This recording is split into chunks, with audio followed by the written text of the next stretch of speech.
I'd like to call the meeting to order. Let's stand for the Pledge of Allegiance and the salute to the New Mexico flag. I pledge allegiance to the flag of the United States of America and to the republic for which it stands, one nation, under God, indivisible, with liberty and justice for all. Julio Piedad a la bandera de los Estados Unidos de América y a la república que representa una nación bajo Dios, indivisible, con libertad y justicia para todos. I salute the flag of the state of New Mexico, the zealous symbol of perfect friendship among the United cultures. Saludo a la bandera del Estado de Nuevo México, el símbolo de amistad perfecta entre culturas unidas.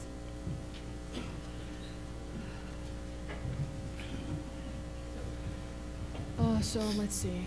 I need to acknowledge that Linda's not here, nor is Board Member Weeky. Okay. Before I move for approval of the agenda, I want to, Board Member Trujillo is not here, nor is Board Member, School Board Member, Student School Board Member Wiebe, excuse me. Do we expect Board Member to hear, or is? I don't know. Oh, okay. Today I don't know. Okay, thank you. Okay, can I have a motion for approval of the agenda? So moved. And a second? Second. Board Member Trujillo? Carrillo, excuse me. Yes. Secretary Noble? Yes. Vice President Cashman? Yes. And the Board President votes yes. Any opposed? Approval of the agenda. Introduction of the interpreter. Good evening, Superintendent, board members, audience. My name is Alma Bejar, and I will be doing the translation services in Spanish. Buenas tardes a todos. Mi nombre es Alma Bejar y voy a hacer las traducciones en español.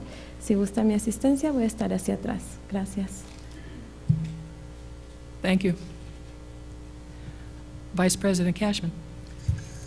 I just want to make an announcement. I gave some inaccurate information to the reporter from the New Mexico, so I want to just correct it, and it's going to be corrected also.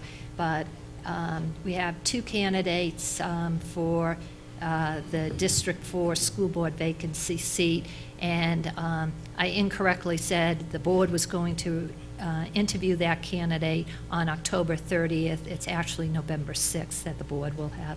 So I just wanted to correct that and apologize to the New Mexican for making that error. Any other board announcements? Board Member Carrillo. And we are having the teach-in for Friday, October 13th from 3:30 to 5 o'clock at PED on that beautiful piece of lawn that sits right in front of PED. And the teach-in is about science matters. And there are 6 very prominent scientists from northern New Mexico who are going to speak, and one student who's going to talk about how he really wants to take real science. And so anyway, that's going to be happening, and that's 3:30 to 5, Friday the 13th in front of PED. Friday, the 13th, from, say the time again, please?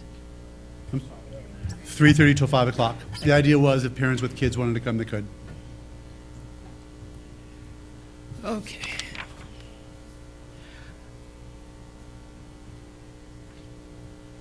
Okay, we're going to move on to superintendent announcements. Thank you, Madam President, members of the board, audience. We're pleased this evening to have Mandela International Magnet School Orchestra led by Gabriel Tafoya. And I'm going to ask Mr. Tafoya to announce this piece because I don't want to butcher it. I'll let you butcher it.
Mr. Tafoya, that was magnificent. Thank you so much. And Principal Haregrove, I'm sure you're very proud.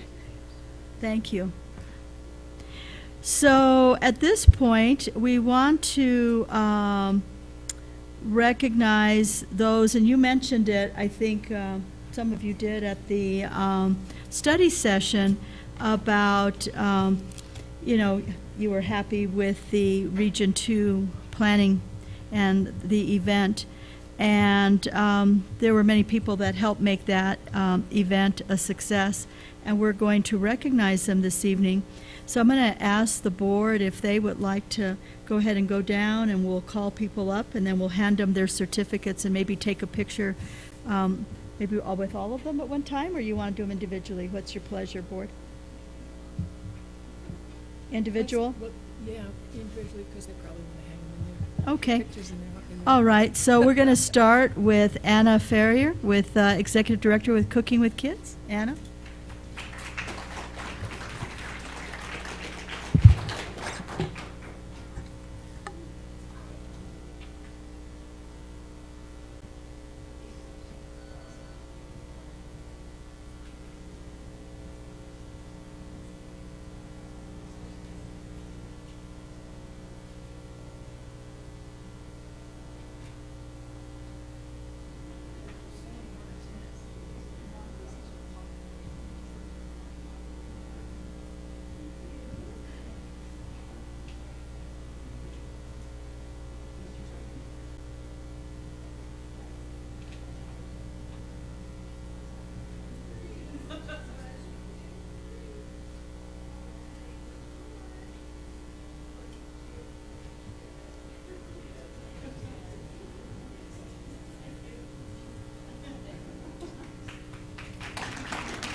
like to recognize the sponsors and people that made this possible, but I'd be remiss if I didn't congratulate and highlight Jeff's work and his team, Jeff Gephardt and Sabra and that whole team over there. They did an amazing job of putting both events together. Thank you so much.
It is a wonderful community event.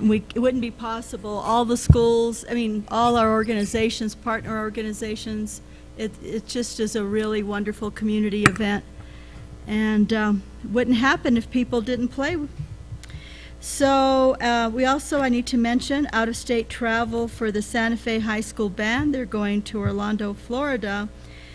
And then one announcement that we got last week that was super exciting. From what we can tell over the last 30 years, we have no other record of a blue ribbon school in Santa Fe. Wood Gormley Elementary earned the National Blue Ribbon Award. They will then be able to have that logo on their building and fly the Blue Ribbon Award flag. It's a real big deal. There were 3 in the state of New Mexico, and out of all the thousands of districts in the country, there are about 370 that get that honor. And a special thanks to that community, the parents, the students, the teachers, the support staff, but a special shout out to Dr. Linda Bissett. We found out we were nominated, and she came in and helped us out last year. I think you remember that I brought her back, and we had a big question: should we fill out the application? It is a monster of an application, and she was trying to put the school together. We're right in the middle of testing, and she agreed to do it. The staff helped with some editing, but she really did the bulk of the work. And I mean, I know that she spent many nights and many weekends putting that together, and so a special thanks to her. So we're looking at who will be attending that event. It's limited. And but we're super excited to have received that award. And again, congratulations to Wood Gormley. And then we have some last minute news, and that is that the NJROTC from Santa Fe High, their first drill meet this weekend, the JROTC unit competed in its first competition at Valley High against 18 other schools. Events included military drill, color guard, air rifle, and physical fitness. They finished second place overall. In the male physical fitness team finished in second place.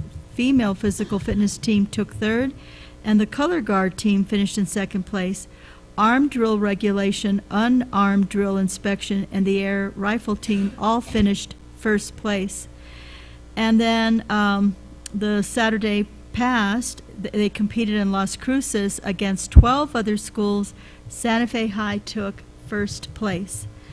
Overall individual winners included Dominic Cordova, first place, Marcus Fernandez, second place, Bayani Nunez Velasquez, third place, Mateo Romero, fourth place, and Abel Medina, fifth place. Lastly, there have been a lot of questions about MOE, reconciliation or maintenance of effort, with the Public Education Department. And we received an email that actually reflects on the outstanding work done in our special ed department, as well as, so Julie, thank you, and Carl, your leadership as well. Reflects leadership changes, and despite the support received at the state level over this 5-year period, and $20 million in expenditures in special education, we still were able to meet the maintenance of effort requirement. And at this point, I think we're about, what, $5,000 that we have to repay, compared to other districts that have over $1 million in some instances.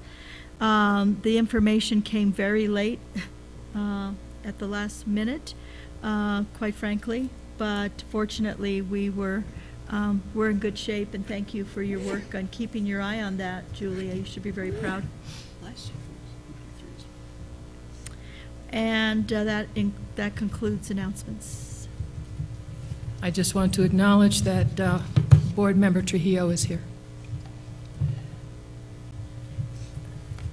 All right, so we're up to school board, student board members' announcements.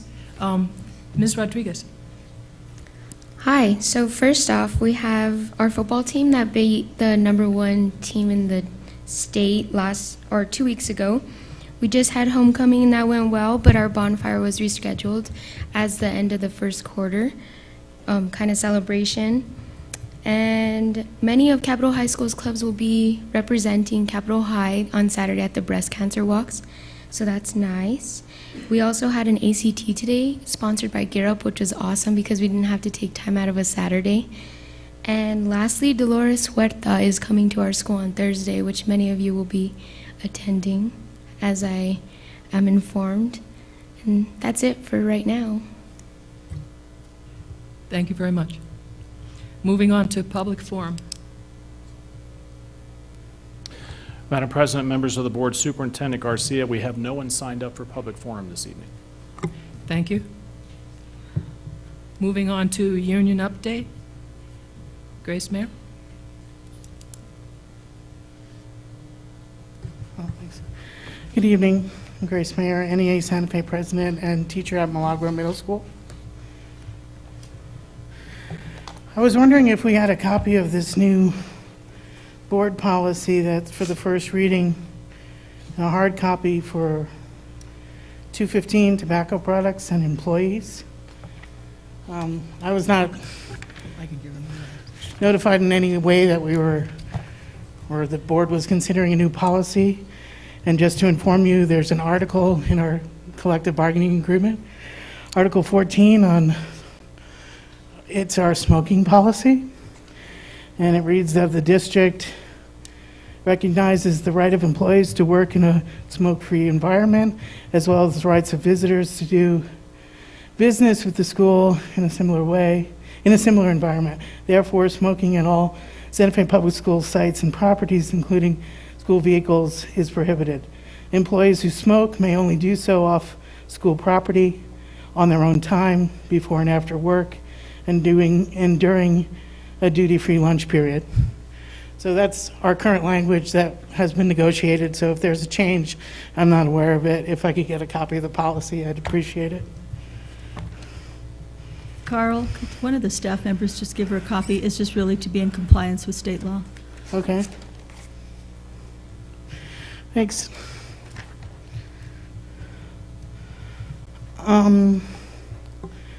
We have an outstanding level 2 grievance in transportation with our activity drivers that was submitted last week. The district has 10 days to respond, to invite us to a meeting. I'm assuming maybe we're discussing it tomorrow with the superintendent. Our district has hired outside contractors, including Herrera, Paradise, and APS, surprisingly, to drive some of our buses for out-of-town field trips. And we're hoping to get that remedied as soon as possible to allow our 4 activity drivers to go back to doing those jobs. And also, we have concerns about the safety of our students and parent notification of when those buses are being used on field trips. Because currently, we have a form that we fill out that the teachers fill out, right, basically. And we're assuming they're on a school bus. We don't know if that gets changed by the transportation department. And then who notifies the parent, because they've already signed the permission slip. And so I think there's an assumption on the community's part that we're using the school buses that we maintain and that we operate, and that our drivers are capable of handling all those conditions and are fully licensed and have background checks. So hopefully we'll be hearing from the superintendent tomorrow or for that meeting. Today we spent the day bargaining the salary schedule and working conditions of the digital learning coaches. We submitted a proposal. I think it was a productive meeting. We're going to meet next week to also discuss their wages and their working conditions. I think we in agreement on a lot of things, and I think that will go relatively smoothly. I was looking over our flow chart of the many pages of our flow chart, and it's a little confusing to staff and myself a little bit. I can figure it out just mostly because I pretty much know who most of the players are. But oftentimes, some of our teachers don't recognize that there might be some protocols, and they sometimes overreach. But I'm a little concerned that that might hinder people from sending something directly to the superintendent or the school board, because we're all employees, but most of us also live here, so we're your constituents, or they have children at the school site, sometimes where they work directly. So some of those conditions impact their children directly. And I know that they can come during public forum and speak, but oftentimes they find that a little difficult to do. But I just want to sort of discuss that a little bit in terms of when you feel it's appropriate for employees of the district to direct questions or concerns to the board. Is that any time? Or do they need to follow these clear procedural things because they're employees, and then when they respond to you, they're constituents? So there's a little bit of confusion because currently I'm dealing with some educators in different schools who feel they have told their principals, and their principals have passed on information, and they don't know where to turn. Some of the issues have to do with how the board allocates resources, some capital funding expenses for one. So I'm just asking for a little guidance on how you want that to happen so that our members and our employees feel comfortable approaching people and not being told later, well, you shouldn't have gone to that person, or you should have just dealt with me as your principal or your assistant principal. But, there's a point where you notify people and then time goes by. So how much time is reasonable to ask people to respond? Or can we just CC people? Board Member Carrillo? To that specific issue, and I'm only speaking for myself, of course, and I imagine you'll bring that up in your meeting with the superintendent this week. But I personally, as a board member, if someone needs to reach out, I encourage them to reach out to me, and it can be kept in confidence. They've got to understand the parameters of our job. We don't get involved in employment matters. There are certain things we can and cannot do by statute. But I think if there's a concern they have, because they are constituents as well as employees, for me, and I know I'm not speaking for the super or anybody else, I would encourage people to reach out. I think we have to be a little cautious here too, because we can also sit as a grievance board. Exactly, which is why if somebody's bringing that to us. Excuse me. I'm sorry. So we may not know ahead of time that whether this is going to come to us, and we will have compromised ourselves if we address the issue directly before it comes to us. So that could be a legal quagmire. So I tend to, all the years I've been in the public schools, I like to follow the flow chart. And that's one of the things that you do, is you advocate for them. And so you can I don't know, but you can make sure that things are done in a timely manner. And then if you're not, I'm sure we as a board, we can call and say, is there any movement on this? I don't see anything wrong with that. If I may, Yeah. your board council actually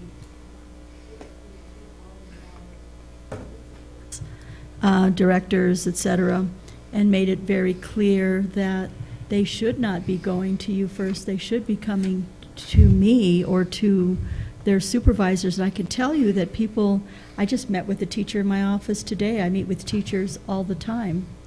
They email me all the time. But And the other Veronica. and the other Veronica too. But we can run into problems if staff is not following, some chain of command, because we can take care of things at the lowest level. Secondly, you hired me. If I'm not taking care of it, then you hold me accountable. You have policy, you have fiduciary.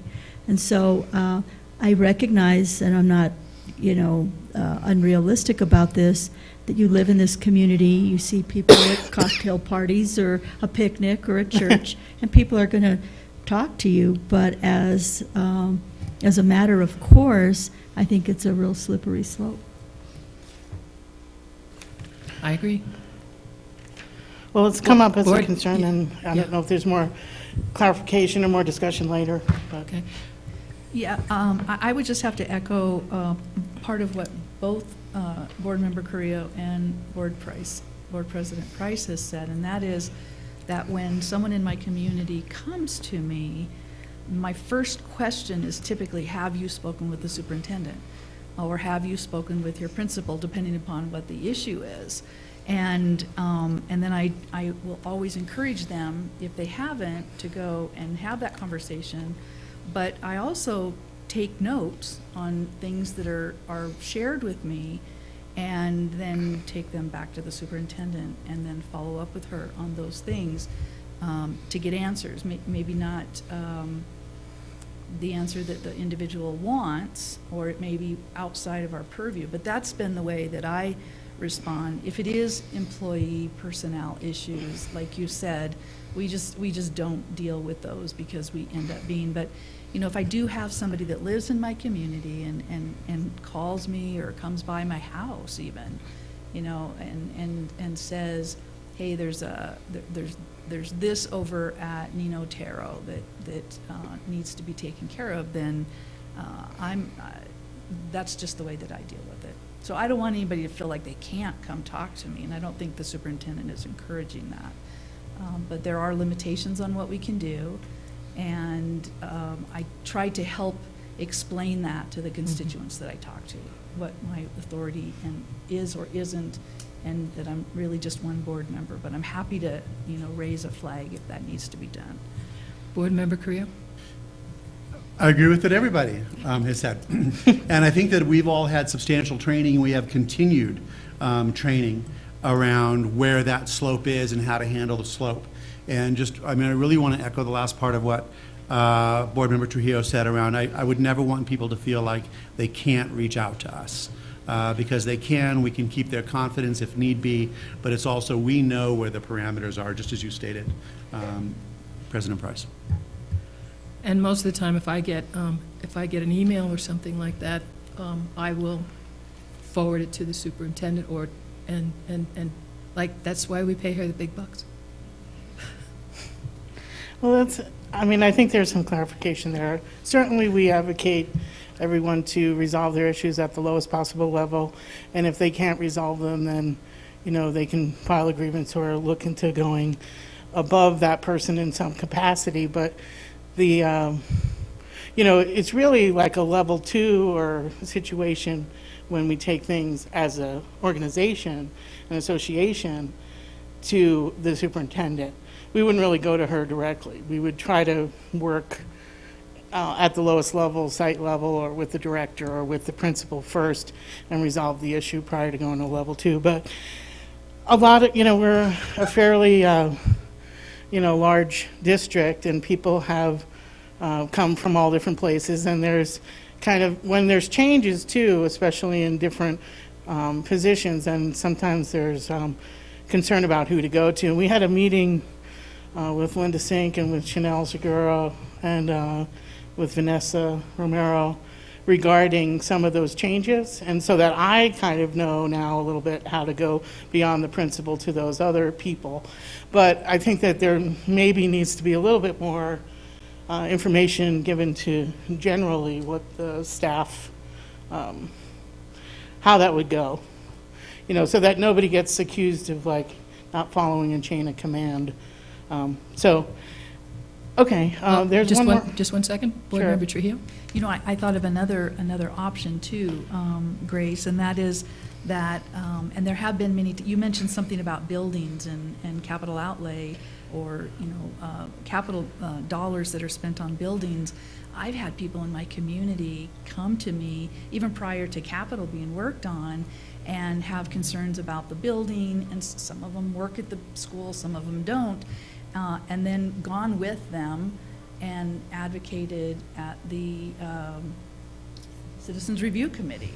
So, board members helping our constituents find who's the right person to advocate to is also something that we do. That's just an example. So I have another. I think what I hear you asking for is a little bit more explanation for what each person's responsibility is. Is that what you're asking for? A little also? bit, and what the chain of command is directly from, like if the principal or the site director or someone, if you've approached that person, but either you don't feel like that situation was handled the way it should have been, or you think they're kind of, there's some gray areas of like compliance with the CBA or state statute or something. And, now we have a second layer with Ms. Romero and Ms. Wilson, Segura Wilson, and with Linda It Singh. was similar but- to last year. It's the same thing, it's just that instead of associate superintendents, they're executive directors. Okay, but I guess what I'm saying is, do principals know that if they respond in a certain way, and it's not, the employee wants to take it further, either for whatever reason, which I believe is kind of reasonable, can they go to the director of special ed? Can they go to the director of We can talk student about this wellness? tomorrow in our meeting. I don't think we should probably take this time here. Okay. Well, I just wanted to bring that up because it's also an issue of when we go, because capital outlay is a little different than, that's really just you, right? So that would be to you, right? Okay. Just clearing that up for a few people. Okay, so I do want to mention Article 23 about classroom facilities, instructional materials, and supplies, just in terms of some of the issues that we have at sites that are either under construction or that may need some things.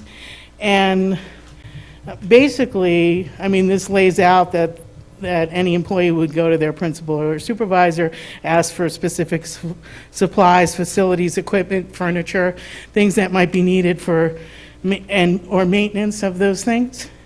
And then for classroom facilities and equipment, functional desks, tables, and workstations, where appropriate, shall be provided for classrooms based on the number of students assigned to the classroom. So when we have something, and we have a question about this, because our PE teachers are sometimes over by students or join, classes and things like that. And when the weather gets a little, more, what am I trying to say? When the weather changes and they can't be outside, and what is the capacity for the gym, and that's their classroom as far as we're concerned. So if that classroom isn't provided with or well-equipped enough to hold 80 to 100 kids, then what do we do? Do we try to make other environments where there's other exercise rooms or a dance studio? I think that we need to start looking at some of these things because some of our facilities have a lot of students in them, and some of them exceed some of these sizes. And one in particular is what I'm talking about in PE. So moving forward, I just want you guys to think about that in terms of CRC planning for new builds and other things as well, and maintenance of that stuff. Because I know for years, I think every month for like 3, 4, even a decade maybe, Jim Fallon, who taught at DeVargas Middle School, put in an order to fix the track, and it wasn't fixed until he was transferred to Capshaw. So anyway, that took a long time. And I'm sure he can maybe share that story with you if he ever wants to come back. But that's my update. Thanks. Thank you. Moving on to the consent agenda. I move for approval? Or do we want a recommendation from the superintendent first? I hope that you approve it. I recommend approval. I haven't I done move- that before. I Through move for me. approval. Oh, really? Do I have a second? Second. All in favor? Aye. Aye. All opposed? There is no opposition. Passes.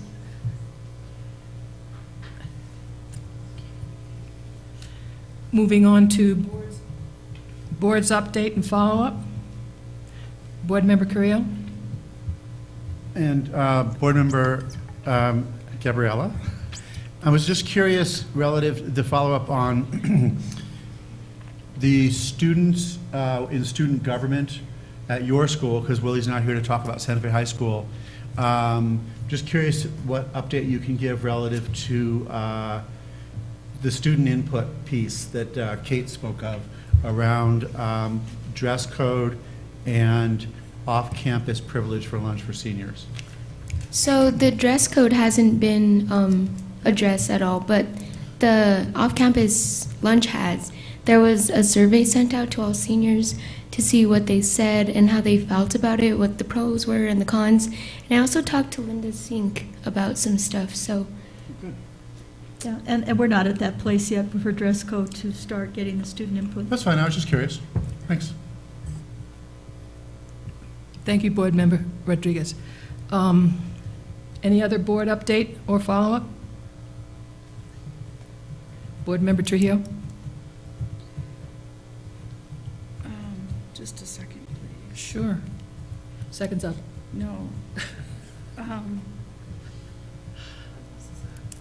I would just, I'm sorry again that I missed the announcements, but I would just like to take a moment of silence to recognize the secretary who was an AFT member from the Gallup School District who was killed in the Las Vegas horrific incident that happened a couple of days ago, Madam President, if that's okay. Yes, let us take a moment of silence.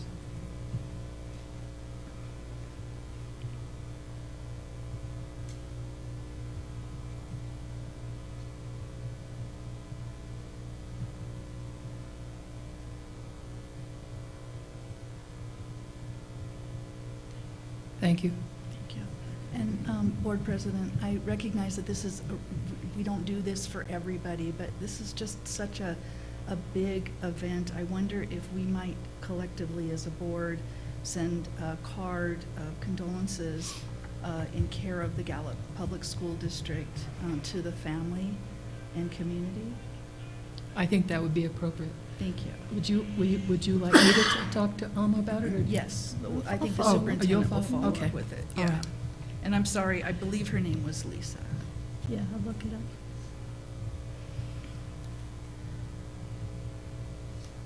All right, any other board update or follow-up? Okay, moving on to superintendent's update and follow-up. Yes, I believe it was Board Member Trujillo that asked about the sprint. And staff has researched this. Dr. Ryan and Patricia Norby, Ms. Lehman have provided me information here. Sprint would like to help close the homework gap by providing free devices and wireless service to schools to connect 1 million low-income high school students over a period of 4 years who don't have home internet access. It's supported by the Sprint Foundation and through donations from device manufacturers. Devices available will be smartphones, tablets, laptops, and hotspots. The project will connect 200,000 students per year over 5 years.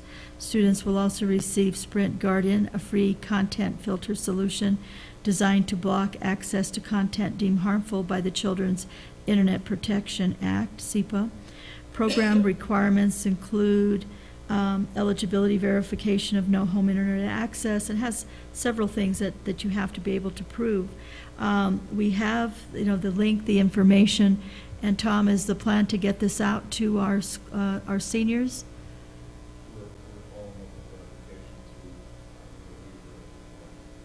So we will be getting that information out. And maybe I can get this to you, Gabriella, and we can also get it to Willie, so he can also get it out to the seniors and let them know that this is available for low-income seniors. That concludes my update. Board Member Carrillo. So I'm uncomfortable with the very last part. What's the mechanism by which we're going to let seniors know? I think 'Cause we're going to Willie's do not over, here. well, we'll follow up with him through their teachers. Okay, and the student government and all the rest. Okay. Yes, but we're probably going to use several approaches to get the information out. We most likely will, sorry, I got distracted by that. We always do multiple approaches. The Right, website, we'll great. present it out, information to the Thank you. schools. That moves us on to presentations, the SBA science results 2016-2017. Thank you, Madam President, members of the board. We have, as you know, the state standards-based assessment, which is our older assessment, which is not aligned to what's being proposed, either the STEM or Next Gen. Science results, it is also not the new form, what they consider in terms of Smarter, Balance, or PARC. But we have the 2016-2017 results. Our Deputy Superintendent, Linda Sink, our Chief Information Officer, Tom Ryan, and our Director of Accountability and Strategy, Chris West, will be making this presentation, and as usual, I'll chime in here and there.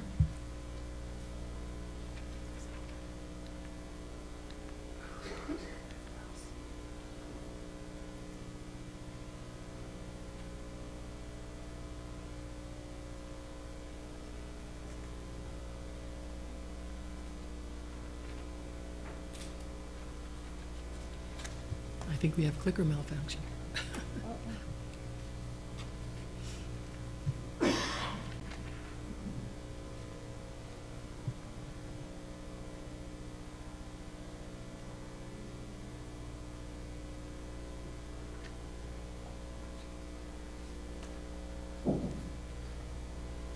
Good evening, Board President Price, members of the board, and Superintendent Garcia.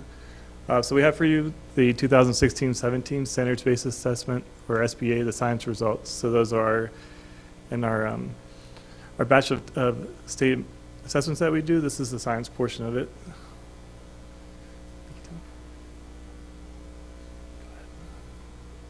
So the standards-based assessment, or SBA science, it's administered in grades 4, 7, and 11. And slightly different than PARC, this one has 4 proficiency levels instead of 5, with a level 3 or level 4 being considered proficient or above.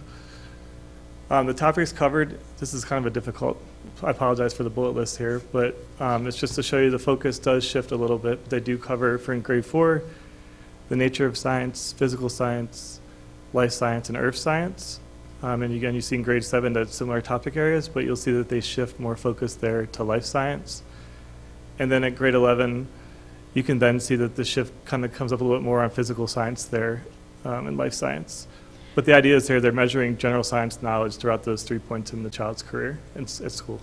What I do want to point out before we move to the slide is for the teachers, it presents a problem on teacher evaluation because the assessment is a comprehensive assessment covering many categories. However, say a teacher who only teaches one of the categories, for example, biology, they have to hope that the students had good teachers in all the other science classes because the score of the SBA, which covers more than just biology, impacts that teacher's evaluation.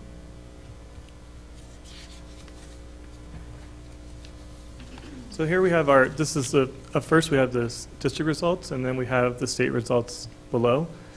And you'll see in this presentation, we have the most recent data point first, the first column, and then it goes backwards. So that's consistent throughout, just so that we don't get confused.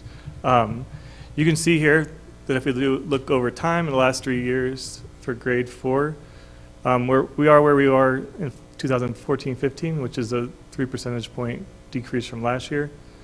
We're at 32% for grade 7, which is an 8 percentage point decrease from last year, a little bit lower than we were in 2014-15. In grade 11, we're at 27%, which you see then as a 3 percentage point decrease. And you can see compared to the state also saw that decrease in grade 4 and had a slightly larger decrease in grade 11, but they had no changes in grade 7. They've remained pretty flat for the last 3 years. So if you look at this again points out what we saw in the PARC testing. We have difficulty in middle grades. There's just, I'm not exactly, can't pinpoint exactly what the issue is, but now I know that we also, though, there was a factor. Mandela, I think, did not take one section of the test, so they didn't give us any credit for any of it. So that was one middle school right off the bat with no score. So that may account for a good portion of it. But just generally speaking, middle grades is something that we really have to focus on. I apologize for the size here. We're trying to work on a way to get things up on the screen so we can see them. But that is all the schools by grade. They're listed in alphabetical order by grade. So you have the fourth grade. So the schools that have the fourth grade results, the seventh grade results, and then the 11th grade results. And the box there is just to separate it for your eyes. It's not, doesn't mean anything different about them. The schools that are highlighted in the kind of the light blue color there, there's the ones that saw positive changes between last year and, 14, well, really it's 2 years now, 15, 16, 16, 17, so the last 2 years. And then the orangish color, or yellow, I'm not really sure what that looks like. Those are ones that saw a decrease over the 2-year period there. So I do want to highlight El Dorado that saw a 13.4% increase, Nava 18.6, Gonzales 6 percentage points, and Kearney 21.1. The other highlights were Pinon, that saw an 8.9% increase, and Ramirez Thomas 16.3. ATC Charter saw 6.4, and Ortiz saw 2.1%. And then for the high schools, again, ATC 9.2 and Santa Fe High 0.2. The rest all pretty much saw a decline. I don't think we saw anyone that stayed whole. And you know what's difficult, and we'll talk about this in a minute, but as we look at this and we looked at last year's scores and this year's scores, there's no trend, really. It's just all over the place. And so it's very hard to, make sense of it. And one of the things that we do see, it was a correlation to reading. And the SBA relies a lot on reading and fill in the blank. And there's also a correlation to socioeconomic status. So we look at not, at just percent proficient. Now, there's some schools that, if we look at percent proficient, like, oh my goodness, I'm trying to look at, let's take Acequia Madre, 76.9% proficient last year, but they went down 7.5%, but they're still, they still did well. So you might want to pay attention to percent passing column. El Dorado, 82%. So you can just kind of go through and look at that. Wood Gormley, 75.8%. I think the school that, if I was going to pay attention to, that has a mixture of kids, again, is Pinon, 68.3. But remember, they've also done well in improving reading. So again, that you have that reading connection. Mr. Board Member Carrillo? So it's kind of difficult. I guess I would be curious around Nava, Kearney, Ramirez. They do, not great by any standard in 14, 15, but then it drops by almost like 50%. But then it goes up again the following year over 50%. Mm-hmm. And so my understanding, when you're looking at these different numbers and data, when you have these kinds of fluctuations, it makes you question the data, the method for getting the data, how the data is interpreted, because lasting change is lasting change. It's slow, steady. But when you have these kinds of fluctuations, you really it calls into question the process. And yeah, I'll come back to those other slides later. Yeah, I agree. We do have to remember that you're looking at different cohorts of kids. Mm-hmm. And so, but I think you're right, there is a lot of variability there. To be able to just really dig deep, to find out what was going on in that grade. Was there changes in teachers? Did they have a sub that year? There's so many variables. You wonder if we can't do that with with this kind of data, but if we could compare like the fourth grade and then look at the fourth grade And and we fifth can, grade. Yeah. and that's what might- Ms. Sink is really looking at, is comparing where those, how the cohorts of kids are doing. Mhm. And we'll get to some of that in a little Mhm. bit. Yep. Board Member Trujillo? Thank you, Board President. So Superintendent, it looks to me like there's 3 schools that have progressively, every single year, have improved: El Dorado, Kearney, and Pinon. And so maybe looking at what they're doing, you mentioned, reading as one of the issues. I noticed that this chart that we have really only tells us how many students were tested this last year. And so I wonder, would there be differences because there were more or less students? Because it seems to me there's pluses and minuses that come when you have more or you have less students. And then I guess bottom line is our curriculum even aligned with what's being tested? You're She's gonna going to talk about that in the rest of the Okay. presentation. All right, thank you. That's it, Madam President.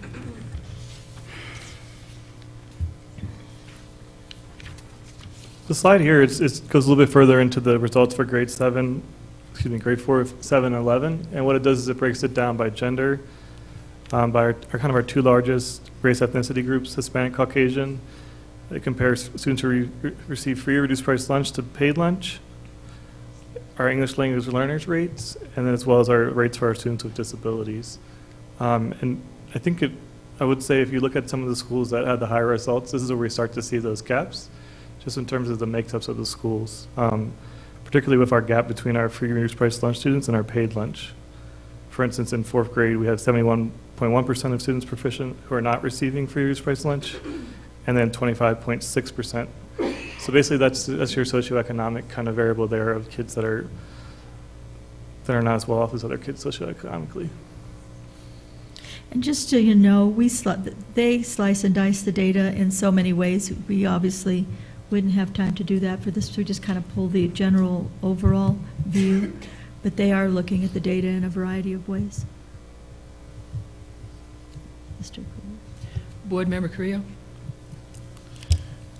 So when we say free and reduced lunch and paid lunch, for the public, it means those students, of course, that have greater rates of poverty, less income, and all the different things that certainly go with that. So, and I remember talking in board review about reading being the foundational piece of all of this. And and we'll come back to that maybe during board discussion in 2 weeks. But I know that, the 4th floor over at the Roundhouse thinks that 3rd grade is the grade we have to look at proficiency. And I know that we've discussed that, no, they're wrong, as they are on most things. It's 1st grade. And that we need to make proficiency in reading and writing at 1st grade, so that when they get to science, it's like, and Maureen spoke about this in our board review, they understand the questions. They're not spending all their time sweating about, am I even getting this? And then, so I just think this study and results just highlights the fact that we need to make what I would call English language immersion the priority for everybody in kinder and first, and then support whatever happens in the state relative to pre-K.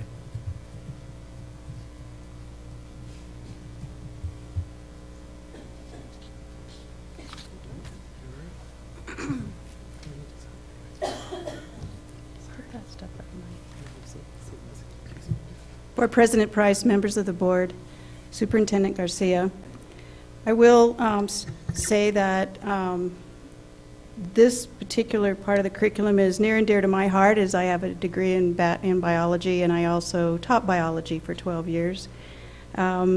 So I have something that's very personal to this, and it's also something that I love reading about.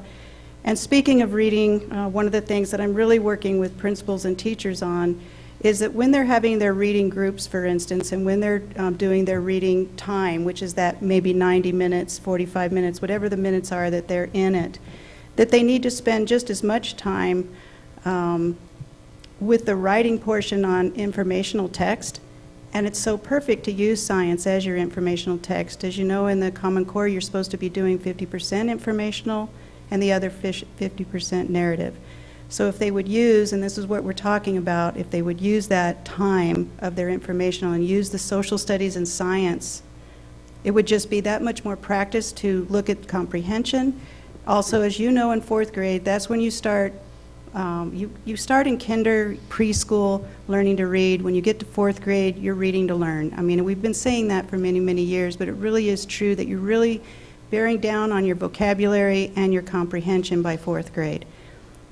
Kids that have trouble, ELLs, have trouble going back and forth because it takes a long time to learn a language. We've, discussed this for years, but it's not going to change no matter how hard we try. It takes time to really comprehend a new language. But we won't give up, and I will say just before I start with the slides, is that what I'm going to tell you is not an excuse for where our scores are. They're just facts, and they're just information that we use, but we are not going to give up on every one of our kids learning that deep vocabulary and understanding of science phenomena. They must, and we've got to get them all ready, not just a few. So what we do know, and you talked about this for a second, is that the SBA really is a test of concrete knowledge versus looking at more of an assessment for the application of their skills. And today, in most of our textbooks and in the Common Core, in the next generation science standards, it's all about applying knowledge and inquiry science. It's not as much about memorizing the facts as I did when I was growing up. It's just quite different now, but our test hasn't evolved to that. It doesn't mean we shouldn't learn some facts, so we're going to keep pushing those facts. We all need to know some, and we'll keep pushing that, but I just want you to know where our drive is. The SBA is also not aligned to the NGSS, the Next Generation Science Standards, which you've been hearing a lot about lately. The MAP, or our measure of academic progress, is what we're using. So when we use that as an assessment to see where we are at any given point 3 times a year, it's really not going to help us with our science. So that's not perfect either. So I'm really hoping that we can move on from the SBA as soon as possible.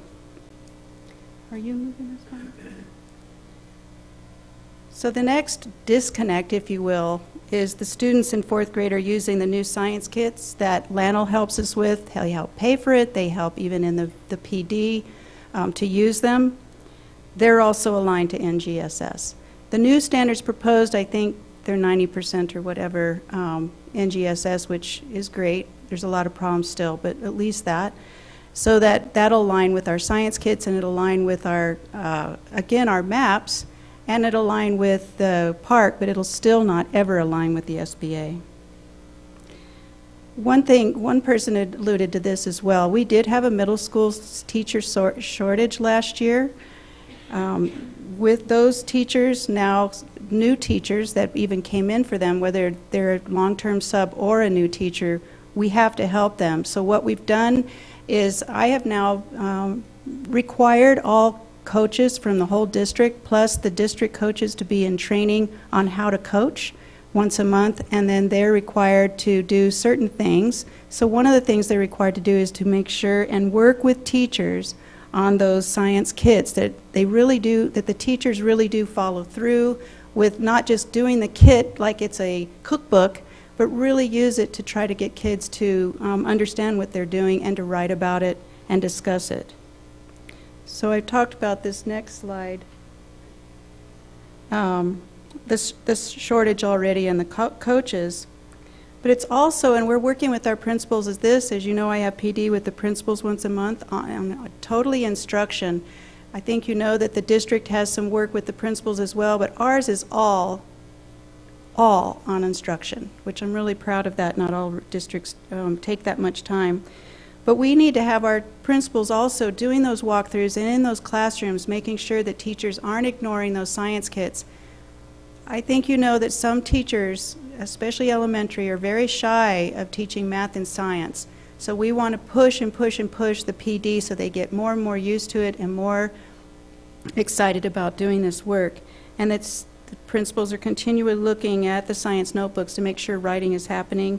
They're doing their meaning-making circles, which is, again, just talking about what they learned. I mean, at the end of the day, that's what it is. So for next steps. One second. Board Member Carrillo? Okay, so I understand the shortage challenges and all of that. But what I having trouble with is to what extent are we holding teachers accountable in elementary for teaching science and math? Because I know that, I mean, I can't even imagine. I can't even put myself in their shoes. I can't even imagine the difficulty teaching these days with all of the stuff that comes from outside. And but my concern is that if we have a number of teachers that are uncomfortable with science and math, what that does to those kids is it pretty much makes them uncomfortable with science and math. And if that's happening in 4th grade, then it's going to be very difficult for that student to overcome that in following years. And I would say, I mean, based on what I've read over the last year, especially young girls, because they're often pigeonholed relative to science, that they can't do what the boys can do. And so if anything, it would seem like we need to have PD that is addressing that at 4th grade. And I know we don't have money either, okay, so I know all that. But as well, an evaluation system that doesn't give people a slide on science and math just because it's tough. President Price, Board Member Carrillo, we in fact do have that. We have a number of things that we're doing. One is, as I'll go back to the coaches, we have from hiring and giving me the ability to hire specialty coaches, I have people that their background is science and what the principals are doing, so we're working all together. The principals are giving us teachers that are, whether they're minimally effective or maybe they're minimally effective in a certain content, we're coaching up those teachers first. So we're coaching first-year teachers, second-year teachers, and then we're heading right to those teachers that are minimally effective or having problems in certain content. So that's our priorities. So that's number one. Two, we're looking at the materials that they're using. So we are working very hard that everybody is using research-based materials, materials that are at the reading level they should be and not the real low level, doing the investigations and teaching and helping teachers do that. We are doing the PD. I think Carl and I have done very well in looking at where our funds are, and he's been fantastic about helping me and, of course, our superintendent of zeroing those dollars into the PD for those teachers that need it. So trust me, in fact, if any of you ever want to come and see some of our PD or some of the things that our coaches are doing, it's very exciting, and I'm really proud of that. So that's just a few things. I'm very happy to hear that. Okay. So I have a question. So if I'm a child at Ramirez Thomas or Pinon or wherever, there's 5 days in the week, and so, 6 hours in the day or whatever. How many science lessons am I getting in the course of a week? So the goal is an hour a day for 4 days of science and working on the science kits. That it takes, they have 2 kits which take 8 to 9 weeks each. In between that, as I've said, what I'm trying to push is even in the reading time, which is an hour and a half, that they do their information on science and social studies, so you kind of get a double whammy there. So the hour is set up. I visit classrooms when I feel like I need to see science more often, but maybe I've just been unlucky. But the principals, they know, and everyone knows, that's our district idea, is that we're giving an hour a day for 4 days, working on those kits, and then we're also trying to do the informational. So again, I'm not in every teacher's room every day, so I'm not sure they're holding fast to that, but that's the philosophy. So then, based on that, and just, and I'm not trying to Monday morning quarterback, but I think that all of us that are sitting up here spend an inordinate amount of time not up here looking at practices around the country and trying to learn what we can, so that we can, there are things that people do other places that are really effective, and I'm not saying we're not. Okay, so please don't hear any of what I'm talking Right. about is that I don't think that you or our teachers are being effective, all right? But, and I brought this up in our retreat as well as in board review a couple of times, emphasizing science a great deal more at the specifically at fourth grade, 9 years old. Because in the information that I've been reading, it basically says that at fourth grade, their minds relative to scientific inquiry and the way they use their brains, that's the age, that's the time. Sponges. And so in the same way, we, I believe, need to have a first grade English immersion where we're committed as a board as well as a community because it's worked in other communities when they've said third grade is, forget that. For us, it's first grade. So the same way we would make maybe that a priority for English, at fourth grade, we make science like a supercharged uber priority so that English lessons, writing lessons, we're saying they have to be science or social studies. It's not an option. I mean, we're making that commitment. And then obviously, I mean, it stands to reason that our seventh grade scores should go up as well, and that maybe even enrollment in different science classes at the high school and middle school levels goes up. Obviously we're all trying to find out, there's no magic bullet, we're trying to find like what may work. But I don't think anybody on this board is happy with our SBA scores. And that's no one's fault. It's just, I know we're a lot better than we were 5-6 years ago. Vice President Cashman? I think it's great that we're helping teachers that are struggling in any subject matter. So, but with that said, have we looked, Superintendent, at maybe trying to take a couple of our schools, and especially not at the middle school or the high school level, because they already do it, but at our elementary schools, taking a couple of test schools and saying, we will have specialists at those schools, so the science specialist will be the science teacher for all those grades. The reading specialist will be, and I know there's a divide in the education community on whether that's good practice or not, but I think at the elementary level, especially because we have people that are hesitant with math and science, and Board Member Carrillo is right, if you're hesitant as a teacher, it translates to those kids are hesitant as a teacher. So it might be better to switch the teachers, where in high school and middle school, the kids switch, but our teachers switch at our elementary level. I don't know that we have done that yet. Have we at some of our schools already? Okay, Linda, I didn't know we had. I know that I've had my own theories about having math certified or science certified teachers at, fourth grade and above to teach those content areas and have the kids circulate through. The other thing that might be impacting some of the middle school science scores are also that we have elementary certified versus content certified. And so you don't have the same number of courses that are required. So, I think, it's interesting to delve through and look at teacher certification, but at the end of the day, we can come up with all of these theories, but if you look at those schools that are performing above the state average, above 50%, 60, 70, 80%, they are our higher income schools. And it's not an excuse for the other schools, that poverty is not an excuse, but it is a factor.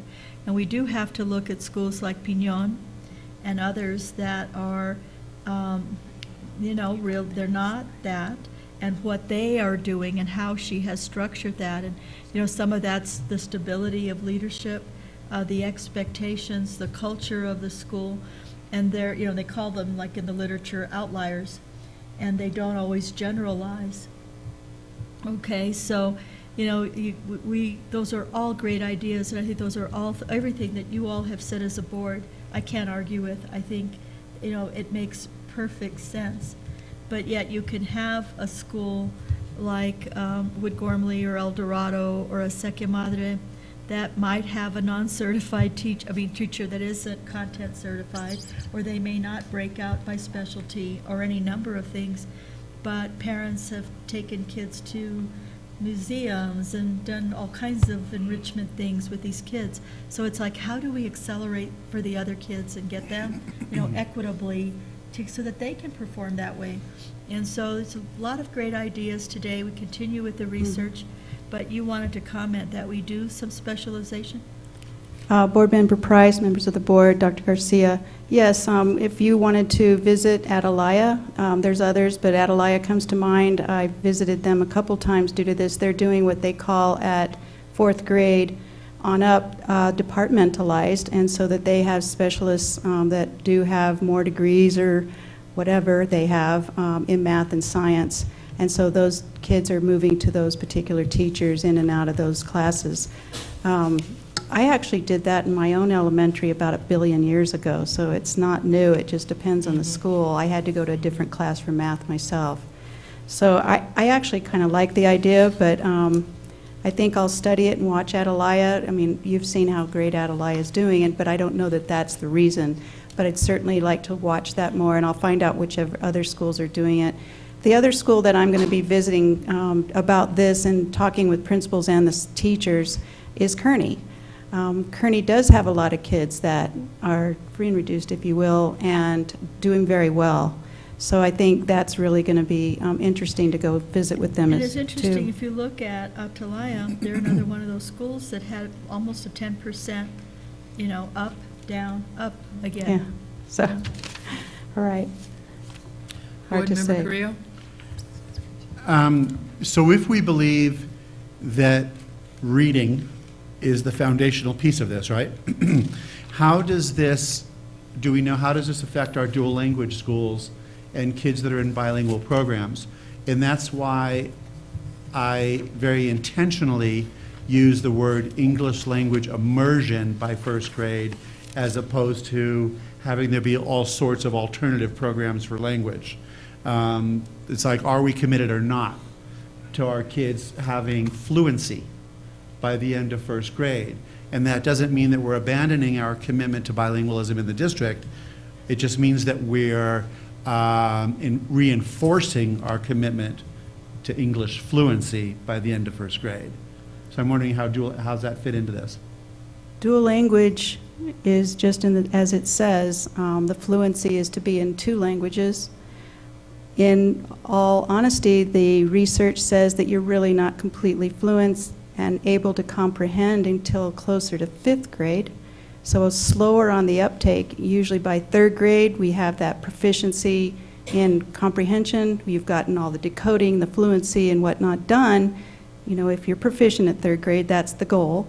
But in a dual language, it takes a little longer because you're doing two languages, but the benefit of it is you become biliterate, and in of itself, the research says that these kids actually do better as they move into higher grades. So you lose a little down here for speed, but you gain a little more because of, they show it in the research that the neurons are going crazy, and there's a lot more synapse reaction and thinking, and so I think there's a lot of research that says that dual language works, but in 4th grade, it's just as you said, that comprehension isn't as high yet. And we'd have to look at the state scores, but when I was cabinet secretary, our bilingual ed programs, they outperformed all of the schools on the SBA at that time. That was pre-PARC, but they were outperforming. And so, there's a lot of research on that I think we need to present, and you can't be a prophet in your own village, so it'd be nice to maybe have some bilingual education experts, maybe we do a study session on this topic, because I have kind of a different point of view on that, and it's really ultimately up to the board, but would love to share that data and research with you. The last thing I'll just mention and be done is that one thing, as you know, that I'm trying to do right now is build curriculum maps so that teachers understand the alignment of the standards as you move along the grades, and they also then can work with their peers on those standards and where things are going right or wrong during their PLCs or their grade level teams. We're building those, and in math and math and ELA right now.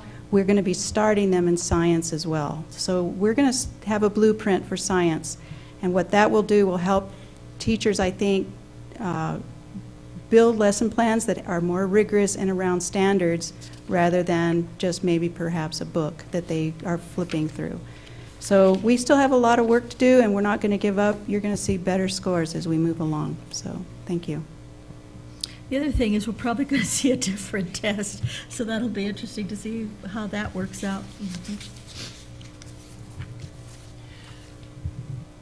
Board Member Trujillo, followed by Board Member Creel. Thank you. And thank you for really dedicating time to the professional development and a strategy. I think we all know that science is one of those subjects that kids have to get excited about, because it's not fun to sit in a classroom. And, you know, I won't say who my 7th grade science teacher was, but I've shared this before up on the dais. I snuck out the window because it was so boring. And she couldn't see, and so we would open the back window and climb out, right? And so that's how exciting science was to me. And I wished that, you know, she had been more engaging, because now, you know, I just recognize the value of it in our lives, everything we do, whether it's the environment, whether it's cooking. I mean, cooking is what got me excited about science and how things work, right? But I still would like to see us try to implement that physics curriculum into our middle schools, because it is a really engaging, and there's been good results from it. So if we can get those kids hands-on stuff, I think we're going to do a much better job. Board Member Creel. Relative to the scores in grade 11, in some cases, many cases, we have kids taking biology in grades 9 and 10, is that correct? Correct. But they're not being tested till grade 11. Right. Well, that's just not fair. Right. So, I mean, there's something we should, and I don't know to what extent we can influence any changes on that, but, I mean, don't go testing me on stuff I studied 2 years ago, you know?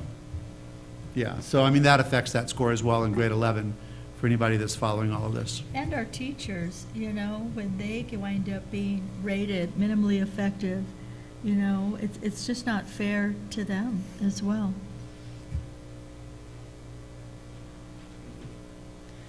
Board Member Trujillo. Thank you, Board President. Superintendent, you make a really valid point there, and that is that particularly when we have a deficit of science teachers, particularly, and they see, you know, teachers understand how the evaluation process works, and when they see and hear from other science teachers that what would make them want to go into teaching science when they may risk becoming an ineffective teacher. So I think that is a deterrent to us getting really, you know, teachers who may be interested in science and may need just a little bit of coursework or may need some professional development and be able to teach that, but to see their evaluations drop to that extent has got to be a frightening thing. And I think maybe a little pressure should be applied to the universities to update their curriculum, how they teach teachers, and have more science requirements for teachers, especially going into elementary education. Thank you. Thank you.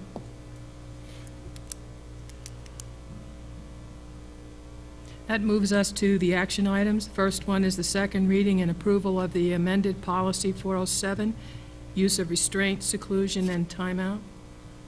Thank you, Madam President, members of the board. I'm asking our Director of School Safety and Security, Mr. Gabe Romero, to present this. Thank you, Superintendent, Board President, board members. Again, this is the second reading of the use of restraint, seclusion, and timeout. It's a relatively broad policy that sets the foundation to produce administrative regulations to more closely regulate different aspects of the law, some which do include safety plans, notifications, trainings, etc. So please all stand for questions.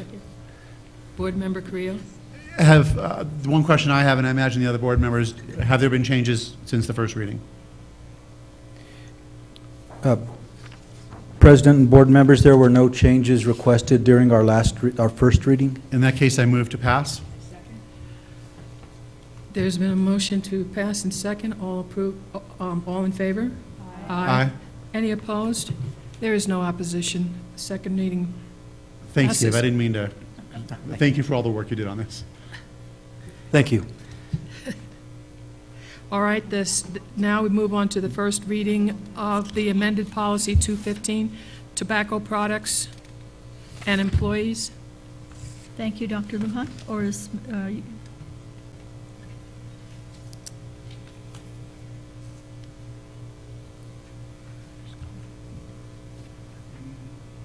Good evening, President Price, Superintendent, school board members. If I may call to the podium Sue O'Brien and also Shelley Manlev, and we can go ahead and cover this topic. Board Member Carrillo? I know that we didn't have the reading last time, but I know that this was going to be here. Essentially, as I understand it, Superintendent, all we're doing is bringing the language into compliance with the state language. Is that correct? that is correct. Okay. Is that correct, Sue? There's President, Vice President, and Superintendent Garcia, there's one aspect of the tobacco policy that is an encouragement, which is at the very beginning the possession of having a tobacco product in possession of a staff member, so that's encouraged. With the other aspects of the policy, the distribution, liquid nicotine is a requirement, the cessation, referral and support is a requirement, and we also added at the end, we like the board policy to have an evaluation aspect of it, so we can review this regularly to make sure that we're in compliance. I'll move to pass.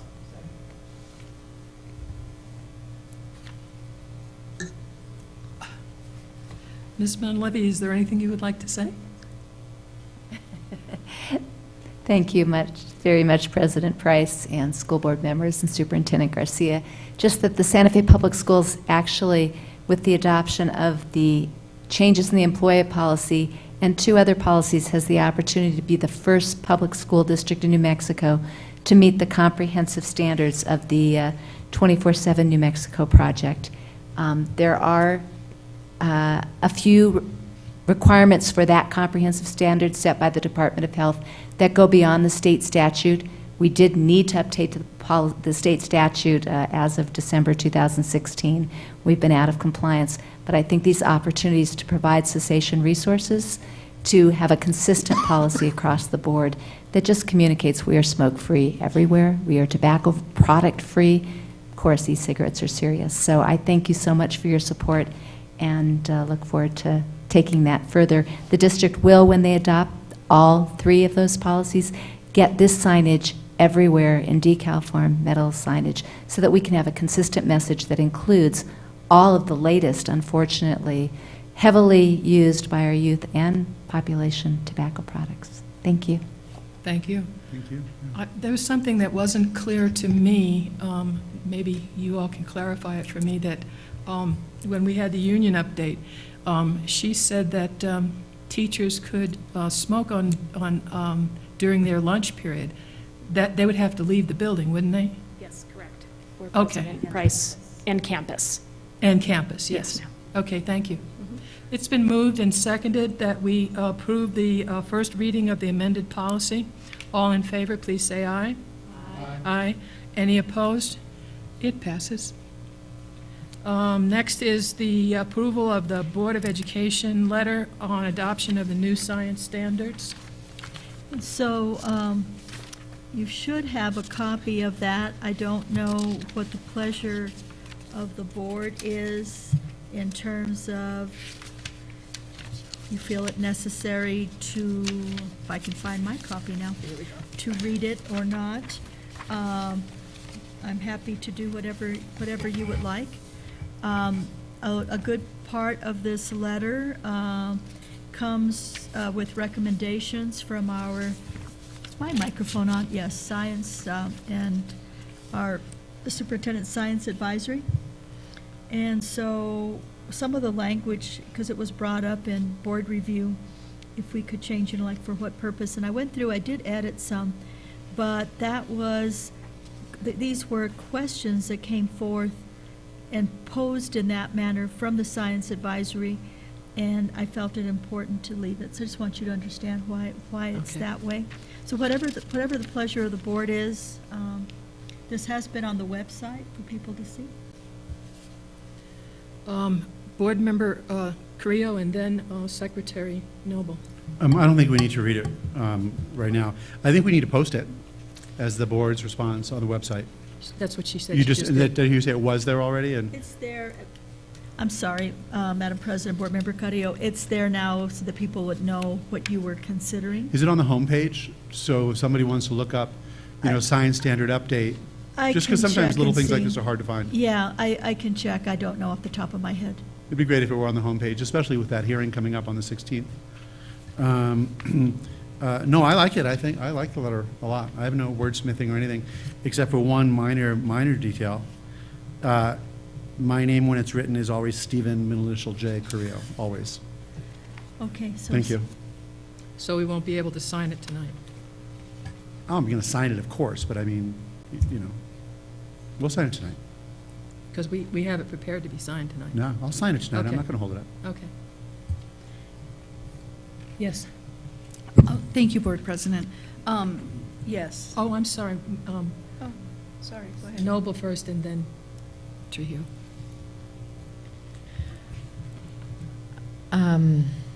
I was going to suggest two small changes, and I'm thinking about given the signing tonight thing, but at the top of the last page, it says, after reviewing the concerns of the SFPS Science Advisory, the Santa Fe Board of, the SFPS Board of Education, Oh, that doesn't work. and You're I. right. No, it doesn't It's, work. yeah, a little awkward there, and given that it's sort of written for one signatory in that moment. And in the last paragraph, it says, therefore, based on the concerns, and I thought, given, and I'm. Should have been we are. Yep.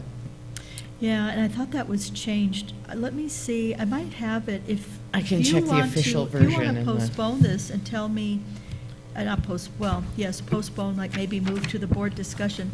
I believe I have this on my computer. I could make the changes that you wanted, so I could fix that. So it should say that we are deeply troubled, right?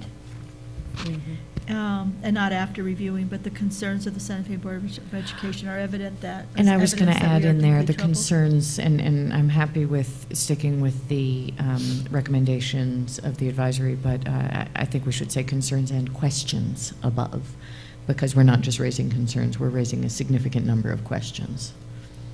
Yes.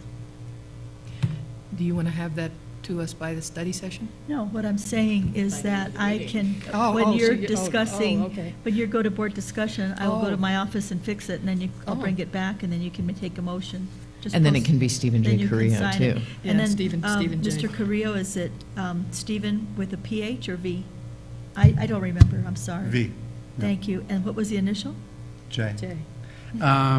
Is there a way somebody else could make the changes so Well, that it's you on can be my- here for board discussion? It's on my computer, but yeah, Okay. someone could make it for me. Or I can take a brief recess. We can do that, too. But somebody else can probably just, it's just so minor. Okay, Board Member Trujillo? Thank you, Board President. So I noticed, and it's not a big deal, I guess, in the cover sheet that we don't recognize that it's still an acting secretary.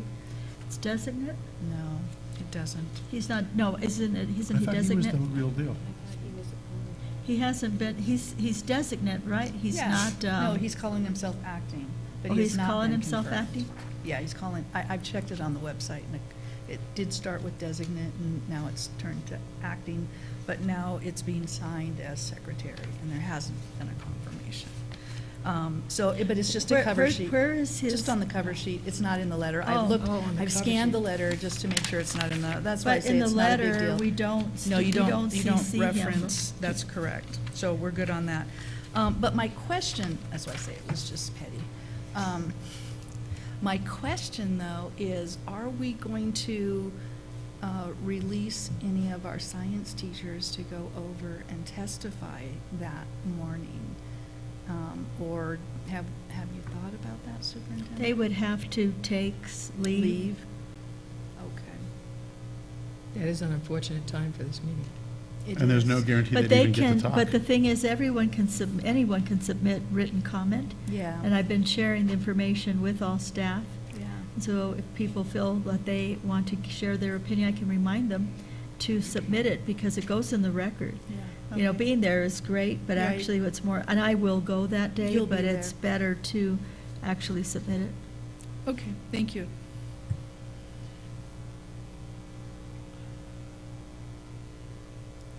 What? It's on. So do you want me to, shall we wait on proving this? Yeah. What's the next item on the agenda? The 2018 legislative priority, single-payer health insurance. So do you want to go ahead with that, and I'll go fix Okay. this real quick? Or I can move for the approval with the suggested changes. Yes, okay, let's do that. Okay, let's do that. Move for approval with the suggested changes. Do I have a second? Second. All in favor, say aye. Aye. Any opposed? It's been approved with changes. Okay.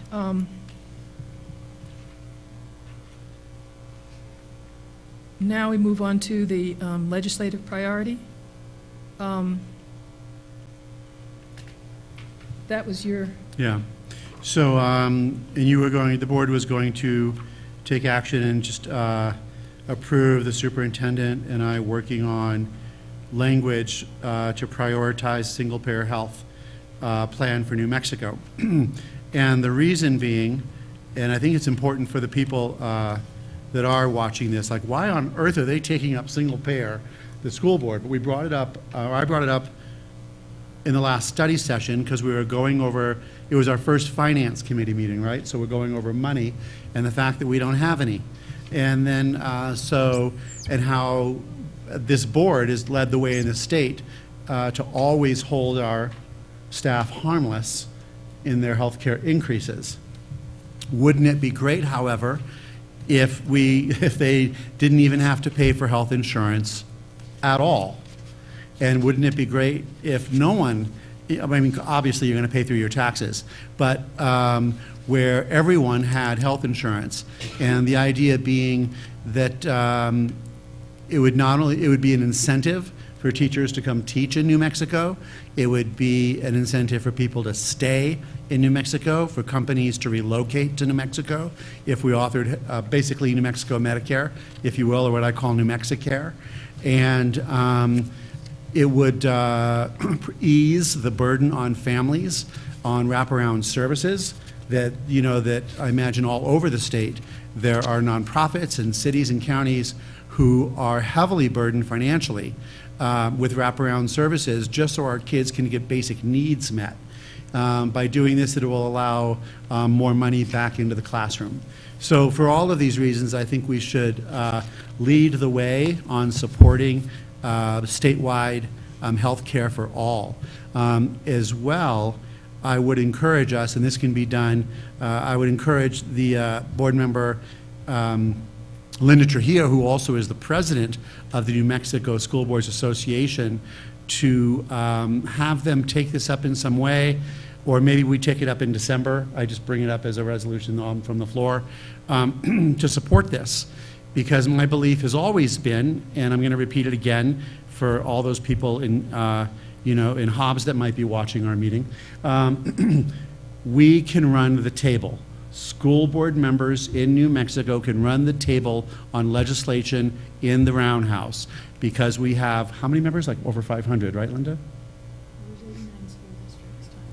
well, the minimum is 5, some of them have 7, and, okay, so, well, the math wouldn't work there. So at least 450. And then they have their constituents in all of their precincts. So if they really did want to help kids, and I'm saying they because obviously we do, and our northern delegation is really great on this, but it's many other parts of the state that I believe drop the ball on the services and different legislation that can really help our kids and being kid-centric. So I would like us, and maybe I'll just do that with the board's permission in December at the convention. But anyway, so that's what that's about. Board Member Trujillo. Thank you. So I would support that idea if we were to join forces with a group called Health Security for New Mexicans, for all New Mexicans. And I supported them at the last legislative session. I've attended a number of their workshops. And the act that they're trying to, and there's a lot, they've done a lot of effort, they've spent a lot of time, and they have advocated for this for a number of years. And it is called the Health Security Act. And what the act does is it provides 1 year of analysis, and then after that, then the legislature would have to take the next step. But the idea under the Health Security Act is in order to provide enough information for the legislature to show that it is actually a cost-saving measure to provide health care for all individuals. And the research is certainly there, but there's not been the funding to provide that specific research specific to New Mexico. And so if we were to get behind that, because that's where that's where the most resources are available, that's where there's already a wagon for us to hitch up to and move forward. I would certainly again stand in support of that, as I did during the session. So is that like a friendly amendment, is that what I'm hearing? Or Yeah. would you not, before this, if we didn't agree to work with them as partners, or? I think it doesn't make sense for us to consider writing a bill that has very little support, or maybe the support of the board members, when there's already an entire network of people out there, healthcare providers, advocates. It's an incredibly large network of people who are already and have already been working on moving forward. They have the language, they have everything in place that we can just get behind that and say, we too support the Health Security Act, rather than trying to recreate a wheel that you then have to go out and advocate for and try to get support for. There is a mechanism in place for us to do So that. basically, just adding language that says we'll work with this group that you just Yes. mentioned. And yeah, I'm fine with that. But if they really wanted to, and I imagine this other group has already done that, people that have lived in the state a long time would know that we almost passed this. It was a tie, and that it was Lieutenant Governor Bradley, I believe, that voted against. And this was almost 20 years ago. We almost had single payer for New Mexico. And so I imagine a lot of that research is there. It needs to be updated. A lot of the language for the act is there. It just needs to be updated. But a key piece, and they can do this, is school board members throughout the state uniting around this. So anyway, so yeah, absolutely, I would agree to partner with them. Cool.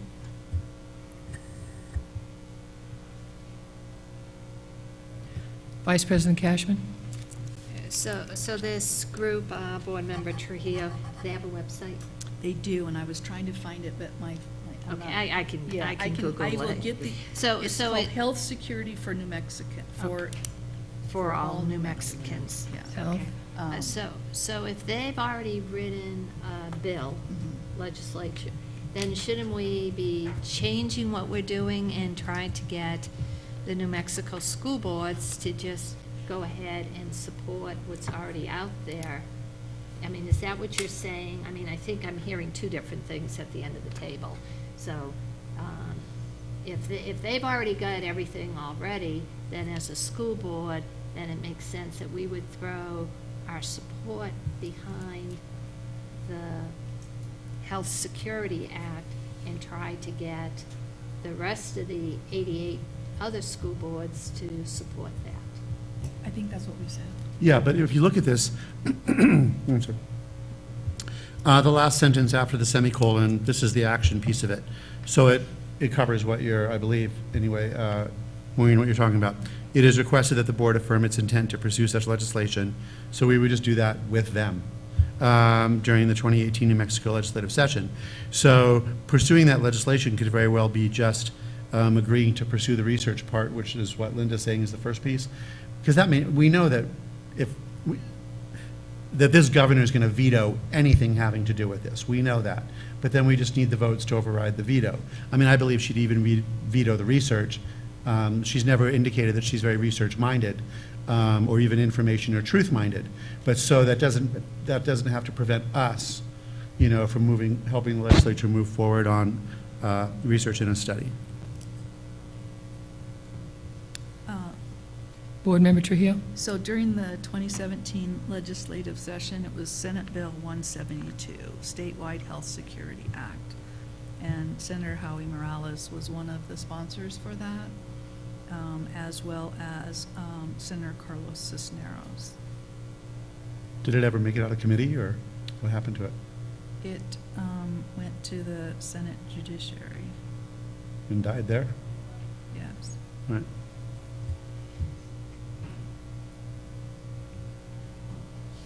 So what's your pleasure with this? Motion to approve. We have With the change that Linda said, what she said. what she said. I second that. Let's do a roll call on this one. Oh, I'm sorry. Secretary Noble. Thank you, Madam President. Board Member Trujillo, I think we're really going to miss you. I was having a conversation earlier today about a small business that has about six-figure jobs and cannot afford health insurance. But these are well-paid jobs, and they are seeking insurance through other mechanisms. And, many of us are very fortunate to be covered by government health insurance, which has a very big pool of employees. And I think this is really important. I really want to say how much I appreciate Board Member Trujillo bringing this amendment and idea, because I believe in single-payer health insurance in principle. I also am somewhat uncomfortable with us stepping out into an area that is immensely complicated. Who knew? And I would like to affirm that the staff implications of pursuing this particular initiative are negligible on our already stretched thin district staff, because it's a good idea, and I'm concerned that we need to really focus on doing the work of public education. So I appreciate so much, again, that Board Member Trujillo brings this additional savvy to what we can do here, and that looking at the one-year analysis and understanding what has happened in the past is very important to me. So thank you. Board Member Trujillo. So I was able to get the website. It's NM Health Security, all one word, nmhealthsecurity.org. And actually, one of the meetings that I was at, there's a picture on there. Are you in it? I don't see myself. It's like the lady next to me must have been taking it. But it's an incredible, dedicated group of folks. Maybe we don't need a roll call. Maybe we can just, I have a motion and a second. All in favor, say aye. Aye. Aye. All opposed? Okay, thank you. 1982. That moves us on to board discussion and Vice President Cashman, guidelines for resolutions. I put this on, this past month, we've had 2 resolutions come to the board that have been subsequently withdrawn. But what concerns me is those resolutions, the board members never saw it before it made it onto the agenda. So I would like to just have a procedural change for how we bring resolutions. Board Member Creo and I discussed this in our board review, trying to figure out the timeline. But the Wednesday before board review, if the resolution isn't ready at that time, it has to wait. Because I think, first of all, we as board members want to see that resolution before it comes to us. Our constituents also want to see it, and if it's not published with the agenda, they don't know what we're talking about. So I think it's just, and I personally don't like reading a resolution the first time sitting here at board review, and, you know, especially if we're wordsmithing it, you know, so I would like us to adopt, you know, guidelines saying that unless it's absolutely an emergency, critical, that has a timeline, that there was no way we could have gotten it to everyone sooner, that the Wednesday of the week of board review, if it's not ready, to go to our board secretary, Alma Beja, so she can have it typed up and ready when we come in for board review, that the resolution doesn't make it onto the agenda and makes it onto a subsequent agenda. You didn't mean our secretary, you meant the administrative assistant. Yeah. Yeah, okay, I just Well, wanted, I mean, I just okay, wanted sorry. that, I wanted that clear, yeah. Thank you. Okay.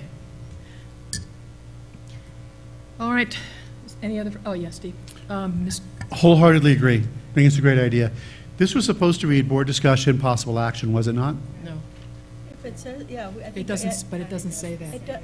It doesn't say Say that. that. That was supposed to be there. I specifically asked for that to be put on there. I'm sorry. Okay, I So mean, we we can can- do this obviously by a head nod. Yes, we think it's a And great mine- guideline, but, And see, mine says it again, just like last time. Yes, all right, well, so for- we can't act on that.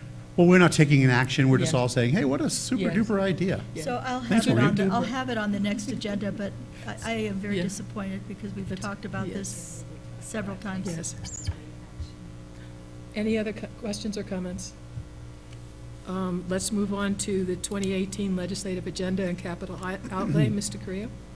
So Board in, Member following what Dr. Garcia said at the last study session, maybe, I believe I believe there's other legislative priorities that we can put forward prior to our legislative breakfast, where we're all just being told what's what, as opposed to initiating. And so what I brought with me, of course, was the contract for New Mexico that I, you know, obviously wrote at the end of July, because I proposed different constitutional amendments and ideas in that. And I know it's the beginning of October, but maybe at the next meeting on the 17th, there might be some specific legislative, just the way we did with this, right? Some specific legislative priorities. And among them, I won't read the whole thing, among them was the Public Education Funding and Security Act, which basically takes, you know, the money back up to 5.8%. And it also, the security part of it is education's held harmless. So once we start getting what we deserve again, which is like, what, 600 million more or something based on inflation in that last study, they can't cut it. If they want to make cuts in the state, they got to find their cuts someplace else. That's what that was. The other one was, yeah, kind of combined with the permanent fund. The one of them had to do with better alignment and more accountability of education programs in colleges and universities, so that people coming out of colleges and universities can actually teach in the classroom. And I know that as I read, there was this amazing article actually in the New Yorker a long time ago about the reason the reason teachers are failing. It's not their fault. And the regional education is because they're being pushed through a system where universities are just wanting money and getting people through ED programs and really not giving them the tools they need. It ends up being unfair to them and really unfair to our kids. So that's what that is, and also by extension, that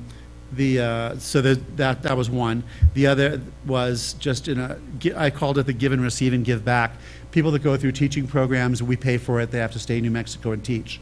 Okay, so it's in rural areas, on reservations, and really helping them with their degree, but making them give back, and those in particular having to do with education.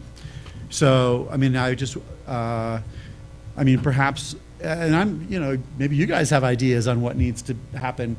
And let's face it, it's a 30-day, we know, but that doesn't mean we can't start on different legislative priorities. Vice President Cashman? So if I recall, that list that you're reading from, that was published in the New Mexican, was it? It was published in the New Mexican. So would you, what I'm just saying is, I didn't keep that, or maybe it's there. You and all didn't might pull it be- out and frame it? Híjole. So could you give it to somebody so they could forward it to all of us again, so we could read it? Yeah, We've got and it for on all the desk. thousands at home, I believe it was the Sunday, Yeah. July 24th or 5th, like right there, the last Sunday in July. It ran, and it also ran on Heath Hausman's NewMexicoPolitics.net website. I would like to get a copy of it, please. Absolutely. I'll send it to Dr. Garcia, and she can send it out.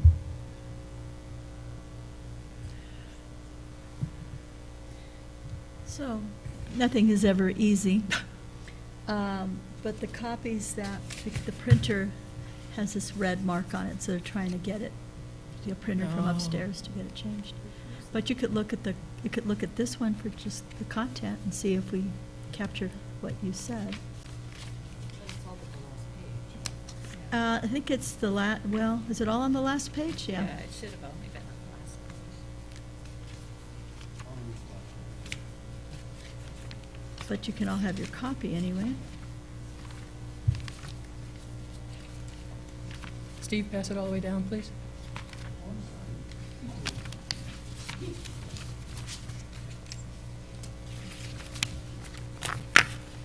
Everyone has the 3 pages?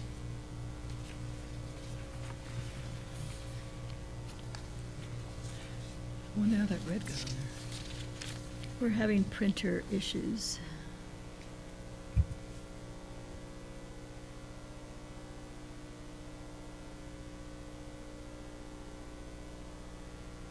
Shall I take a brief recess?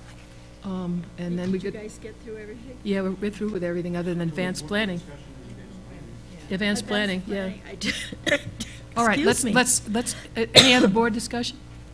Okay, let me get everybody down. Okay, Board Member Trujillo, then Board Member Carrillo, and then, did I see your hand, Secretary Noble? Okay, And I had something on advanced planning. and you too? On advanced planning. Okay. So I do Dr. like, I G. do like the idea of having a legislative plan. I thought that there might be some capital outlay questions too. But I do just want to point out, it is just the 30 days. Yeah. It is only to address budget or things that are on the governor's call. Right. And anything else that comes forward first has to go through the committee to find out whether or not it's germane to the budget. Now, a lot of things can obviously be considered. There's some large leeways in that, but it is a very limited subject on what matters can come up. Board Member Trujillo, Carrillo. No, absolutely. But that doesn't mean we can't get started. Anyway, so on the capital outlay, it's having all of us go to our school, at our different schools, what have people talked about that their needs are? Because maybe there's something, I know that after Adelia was built, it was a water cistern, catchment system and stuff like that, and, Egolf and Worth got really behind it, and so we got it done. But so if there are things, now's the time, as opposed to December, to have us come up with this stuff and bring it to our legislators. On that point, I really would hope that you would give our Chief Operations Officer the Of course. opportunity to be able to tell you what she thinks the priorities are that maybe we didn't get to in the facilities master plan or through the GEO bond. Because I remember being a principal, and there's some things I think that I would want that maybe weren't as important as others. So just say, keep that in mind. I would prefer that we work that way if we could. It seems to be, it would be a better use of our time than each one of us going to each one of our principals. Well, it just isn't, I don't think, I mean, just if we're following sort of the Yeah. protocol, it Yes. doesn't make sense. It doesn't to me either. Vice President Cashman. I would just, Oh, I'm sorry, I'm going out of oh, order. I'm sorry, so should you go first? Secretary Noble first. Okay. I would just remind our operations director that we do have one legislator that tends not to throw in with the rest of the Santa Fe delegation, but does provide funds for El Dorado because, you know, that's the only school that he represents in our district. That's Representative McQueen, and he has been very, very good at trying to do something for that community, but his community is El Dorado, Moriarty, Edgewood, you know, so he doesn't tend to, so if we could talk to El Dorado, he likes to try to fund something out there, and he's a big advocate of education. Thank you. Secretary Noble. On a different subject. I recognize how extensive the Back to School Bash was and how many partners there were involved, and that it's very difficult to get all of them. But it is worth noting, it was brought to my attention, Mary Ellen Gonzalez was there, Yes. registering voters from the League of Women Voters. They were a partner, as was, I think, NDI. All of the schools, I think, did a really exceptional job. I personally had a great deal of fun with the trivia about New Mexico that was run by the district staff, and the giant Legos that were there. I believe also NDI was there, and we should acknowledge it was there in the video that NEA Santa Fe was also at the Back to School Bash with a little cornhole toss and giving out really cool little notebooks with Dr. Seuss themes. So to all of the partners in the Back to School Bash, I just wanted to personally say thank you. Yes, we did vote with amendments. On behalf of the board, we all want to say thank you. And I'd like to reiterate, a good time was had by all. Any other board discussion? Board Member Creel? I had somebody text me during the meeting, say they just had difficulty finding the agenda for tonight's meeting online. I didn't have any problems with that. Well, because we're sent the agenda. But it's, But I mean on the web, on the oh. on the homepage.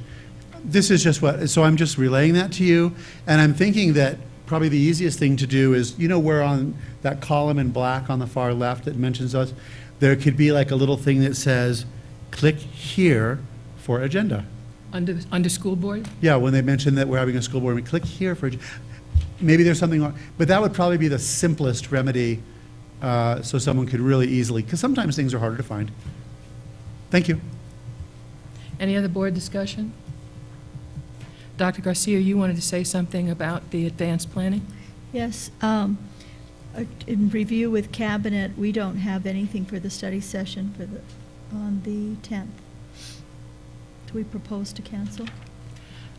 School board members, did you hear that? Should we just all go out for dinner then? Then we just cancel it. I second that emotion.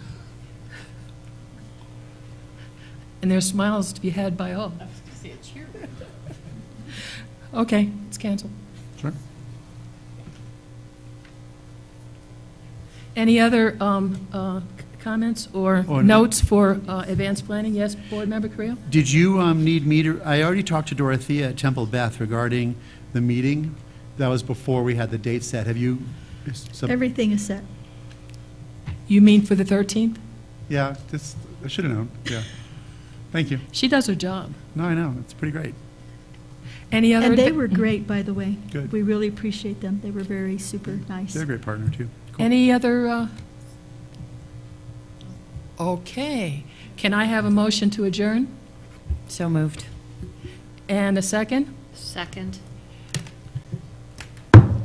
We're out of here.